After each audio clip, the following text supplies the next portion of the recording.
Okay, yeah, we should go over that. Every time I have ever exploded, if you're a husband, your bionics fill. So this is kind of what it was like.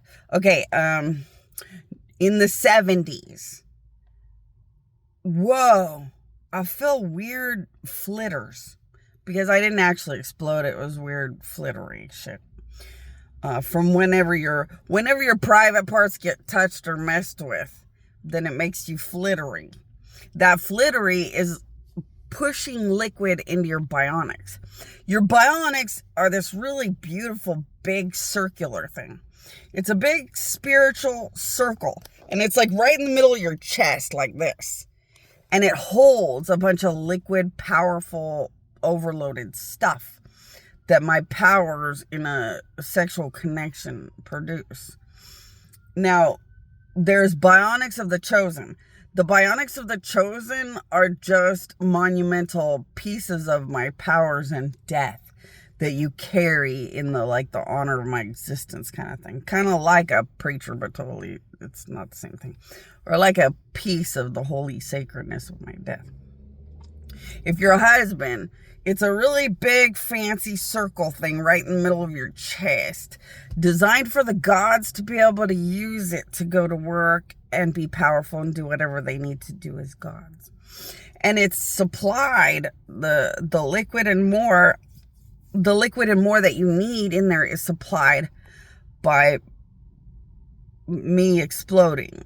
Now, I explode in death and life and every which way.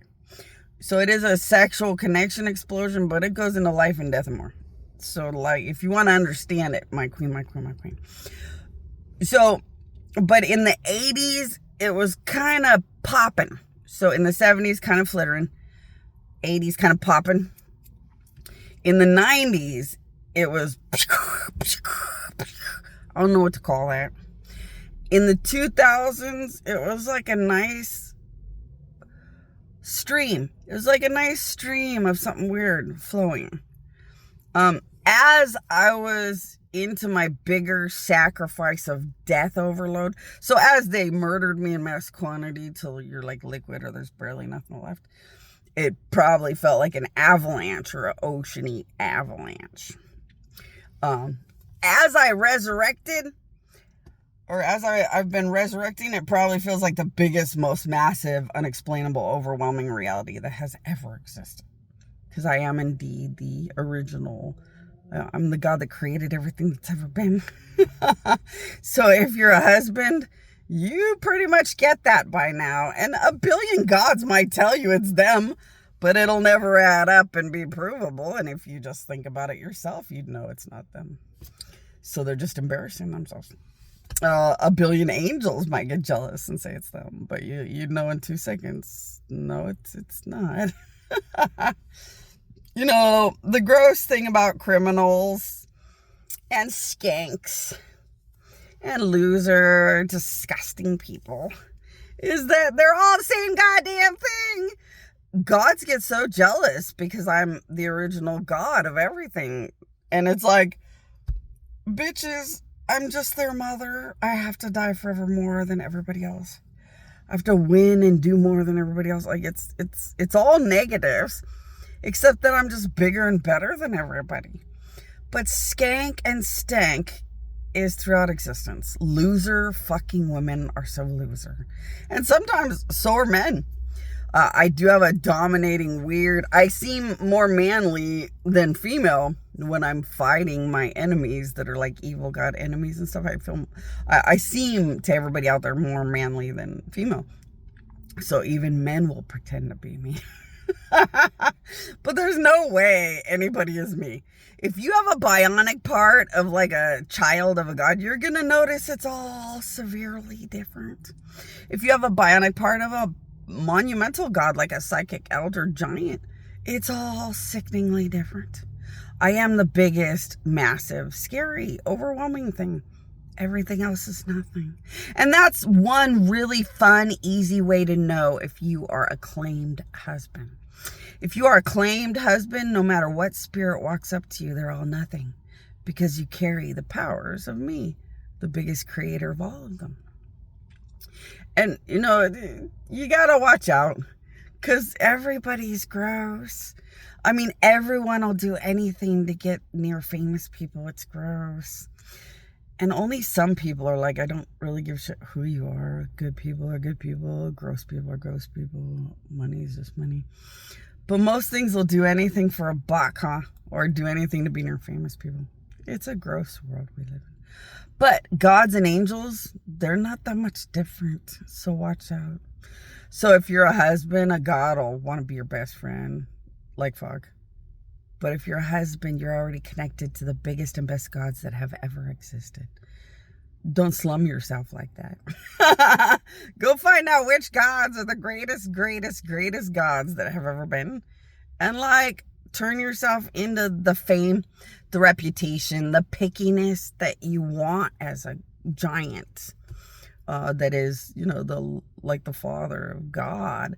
If you're a husband, you're like the father of God. Now, they know that you're like the father of God. What you really are is just possessed constantly by my powers to seem like something far bigger than what you are. But become the fame and reputation as a husband that you all want to be. Because a bunch of imposters and losers will just try to be your best friend, to rise up and look cool at the island. And unlike you people, they know more than ever how massive they will look if they walk into the island with all of you. And you know, if you guys are gonna be my husbands and get my powers and play sex games with goddesses everywhere and stuff, see, right there, that would teach you. It would teach you pretty quickly that the powers I put in you really can play with goddesses like they're nothing but trinky-rinky, little shrinky-dinky trinket toys. And you'd easily see that you should probably just dominate and walk with the biggest gods and the biggest reputation. And yeah, before you guys laugh, I already heard it from my friend. I have this really good friend, and she's like, I am tired of watching you live like you're overly homeless to egg people on to insult you, and then drive down the road and look like an amazing, dedicated Lyft driver, and then drive down the road and work a miracle for somebody in a corner where you don't want anyone to know that the biggest miracle just happened. Yeah, okay, all right. So I'm a creative god that doesn't really care what you think. And I'd rather you just think what you're going to think, and it leads you to life or death the way life should.